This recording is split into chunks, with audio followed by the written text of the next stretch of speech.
Hello guys, आज हम class 10 विज्ञान का टॉपिक जो लेसन नंबर 2 है, अम्ल, सार और लवण। इस वीडियो के माध्यम से हम अम्ल के बारे में, अम्ल किसे कहते हैं, अम्ल के उदाहरण, अम्ल के गुण, है ना, सूचक, सूचक के प्रकार, है ना, और प्राकृतिक सूचक, संश्लेषित सूचकों के एग्जाम्पल के बारे में इस वीडियो के माध्यम से हम समझने वाले हैं। तो सबसे पहले बात करते हैं अम्ल की, कि अम्ल जो है, जिसे इंग्लिश में हम अम्ल को कहते हैं एसिड। क्या कहते हैं? एसिड। ठीक है। तो अम्ल क्या होते हैं? आपने अपने दैनिक जीवन के अंदर बहुत सारी वस्तुएं भोजन के रूप में आपने खाया होगा, छकी भी होगी ऐसी वस्तुएं। तो कुछ वस्तुएं आपको मीठी लगी होगी, कुछ नमकीन लगी होगी, कुछ कड़वी लगी होगी, है ना, और कुछ खट्टी लगी होगी। तो जो वस्तु आपने खाई है और आपको वह वस्तु खट्टी लगी है, इसका मतलब उस वस्तु के अंदर कुछ न कुछ अम्ल है, कोई न कोई अम्ल तो है, तभी है ना वो आपको क्या लगी है? खट्टी। हाँ, इमली खाते हो खट्टी लगती है, नींबू खाते हो तो आपको खट्टा लगता है ना। तो हम जो भी वस्तु खा रहे हैं ना, और हमें वो अगर स्वाद में अगर खट्टी लगे, इसका मतलब उस वस्तु के अंदर, उस पदार्थ के अंदर क्या है? अम्ल है। समझ में आया? बात करते हैं अम्ल के प्रॉपर्टी, उनके गुण धर्म के बारे में देखते हैं।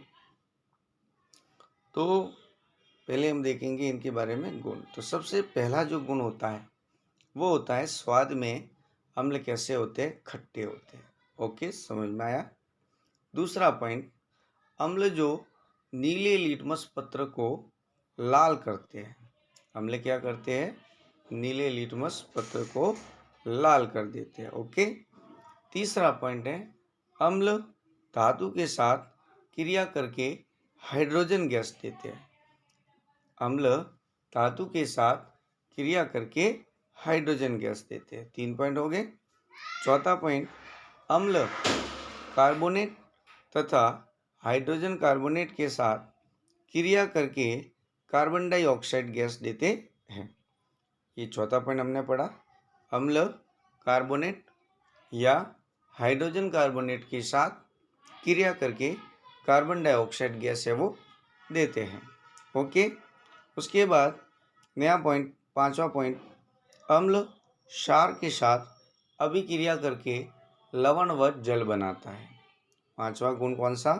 अम्ल, एक अम्ल है और एक क्षार है। इन दोनों के आपस में अगर क्रिया करवा दी जाए तो क्या बनेगा? लवण और जल। और इसी अभिक्रिया को अपन कहते हैं उदासीनीकरण अभिक्रिया। ठीक है। तो अगर पूछा जाए कि अम्ल क्षार के साथ क्रिया करके उत्पाद कौन कौन से प्राप्त होंगे, तो लवण और जल प्राप्त होंगे। ओके। उसके बाद छठा पॉइंट अपन याद करते हैं कि जो अम्ल होते हैं वो जलीय विलयन में H आयन देते हैं। अम्ल जलीय विलयन के अंदर कौन से आयन देते हैं? H धनायन देते हैं। तो क्या कहलाता है? अम्ल कहलाता है ना। ये व्यक्ति विशेष साइंटिस्ट जो आर्हेनियस थे, उन्होंने अपनी भाषा दी है। आर्हेनियस के अनुसार अम्ल की क्या परिभाषा है? तो आपको याद रखना है कि जलीय विलयन के अंदर यदि H आयन देते हैं तो वो क्या कहलाते हैं? अम्ल कहलाते हैं। और जलीय विलयन के अंदर OH अर्थात हाइड्रोक्सिल आयन अगर देते हैं तो वो होते हैं क्षार होते हैं। ठीक है, समझ में आ गए होंगे। तो हमने कितने गुण पढ़े? 6। पहला क्या पढ़ा? अम्ल स्वाद में कैसे होते हैं? खट्टे होते हैं। ओके।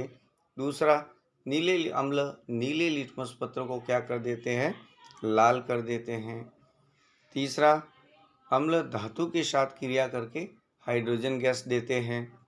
चौथा, अम्ल कार्बोनेट तथा हाइड्रोजन कार्बोनेट के साथ क्रिया करके कार्बन डाइऑक्साइड गैस देते हैं। पांचवा, अम्ल क्षार के साथ अभिक्रिया करके लवण व जल देता है। और छठा पॉइंट पढ़ा हमने, अम्ल जलीय विलयन के साथ H आयन धनायन देता है, अम्ल कहलाते हैं। तो याद रखना है कि अम्ल जो है वो जलीय विलयन के साथ में H धनायन देते हैं। ठीक है, तो 6 पॉइंट हमने पढ़े।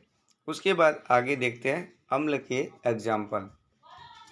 तो अम्ल के अंदर पहला एग्जाम्पल आपके HCl, और HCl को कहा जाता है हाइड्रोक्लोरिक अम्ल। दूसरा है H2SO4, इसका नाम है सल्फ्यूरिक अम्ल। तीसरा है HNO3, और इसको कहते हैं नाइट्रिक अम्ल। और एक और याद कर लेते हैं एसिटिक अम्ल, जिसका सूत्र है CH3COOH। ये क्या है? एसिटिक अम्ल का सूत्र। आई होप आपको अम्ल के गुण समझ में आए होंगे और उनके एग्जाम्पल। अब बात करते हैं आगे। अब देखते हैं एक नया पॉइंट है आपके सूचक। ये क्या होते हैं? सूचक क्या होते हैं? ठीक है ना। सूचक अर्थात इंडिकेटर, सूचक वे पदार्थ हैं जो अम्ल और क्षार की प्रकृति को बताते हैं कि कोई पदार्थ ये अम्ल है या क्षार है। तो इसकी प्रकृति जानने के लिए हम किसका उपयोग करते हैं? सूचक का उपयोग करते हैं। क्लियर हो गया। सूचक के प्रकार, सूचक दो प्रकार के हैं, एक प्राकृतिक है और एक है आपके संश्लेषित। प्राकृतिक सबसे पहले पढ़ते हैं अपन प्राकृतिक सूचक। जो प्राकृतिक सूचक है उनका नाम आपको याद रखना है। पहला है लाल पत्ता गोभी। पहला कौन सा है? लाल पत्ता गोभी। दूसरा है आपके हल्दी। तीसरा है हाइड्रेंजिया। क्या नाम है? हाइड्रेंजिया। ठीक है। और चौथा है पेटूनियम। क्या है? पेटूनिया। क्या नाम है? पेटूनिया। और पांचवा है जेरानियम। तो आपको पांचों याद रखने हैं। प्राकृतिक सूचक की बात कर रहा हूँ। प्राकृतिक सूचक में हमने पहला क्या पढ़ा? लाल पत्ता गोभी याद रखनी है। दूसरा हल्दी याद रखना है। तीसरा हाइड्रेंजिया याद रखना है। चौथा पेटूनिया याद रखना है। और पांचवा है आपका जेरानियम। ये क्या है? प्राकृतिक सूचक। एग्जाम बोर्ड के अंदर इम्पोर्टेंट है, काफ़ी ध्यान रखना। सूचक किसे कहते? दो प्राकृतिक सूचकों के नाम बताइए, दो रासायनिक सूचकों के नाम बताइए। इस प्रकार से प्रश्न है वो पूछा जा सकता है। आई होप आपको प्राकृतिक सूचक समझ में आ गए होंगे। ठीक है। अब देखते हैं रासायनिक अपने संश्लेषित सूचक। सूचक कितने प्रकार के? दो प्रकार के, प्राकृतिक सूचक और एक संश्लेषित सूचक। प्राकृतिक जो हमें प्रकृति से प्राप्त है ना। संश्लेषित का मतलब मानव निर्मित, मतलब मनुष्य ने इंडिकेटर को बनाया अर्थात सूचक बनाया। संश्लेषित सूचक, ठीक है ना।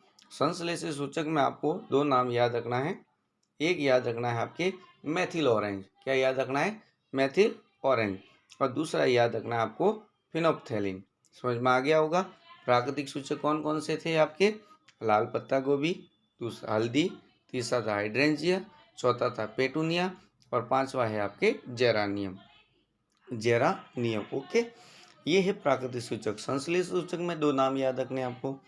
एक तो है मेथिल ऑरेंज और दूसरा याद रखना आपके फिनोल्फथैलिन। फिनोल्फथैलिन, ठीक है, लिखना आना चाहिए। मेथिल ऑरेंज और फिनोल्फथैलिन ये क्या है? आपके संश्लेषित रेशे है, संश्लेषित सूचक है, सॉरी। और जो मानव निर्मित है ना, संश्लेषित रेशों, संश्लेषित जो सूचक है वो मानव के द्वारा बनाए गए हैं। ठीक है, समझ में आ गया होगा। आगे देखते हैं अपन, एक और है गंधीय सूचक। ये क्या होते हैं? गंधीय सूचक किससे कहा जाता है? ठीक है, तो गंधीय सूचक ऐसे पदार्थ जिनकी गंध अम्लीय या क्षारीय माध्यम में क्या होती है? भिन्न होती है। ठीक है, उदाहरण के तौर पर आपको याद रखना है गंधीय सूचक कौन है, कौन कौन से है। तो आपको पहला याद रखना है वेनिला। याद रखना है वेनिला। दूसरा याद रखना है प्याज। आपने प्याज काटे हुए एक अलग प्रकार की गंध आती है ना। और तीसरा याद रखना है आपके लौंग का तेल। समझ में आया? गंधीय सूचक क्या होते हैं? ऐसे पदार्थ जिनकी गंध अम्लीय या क्षारीय माध्यम में भिन्न भिन्न होती है ना।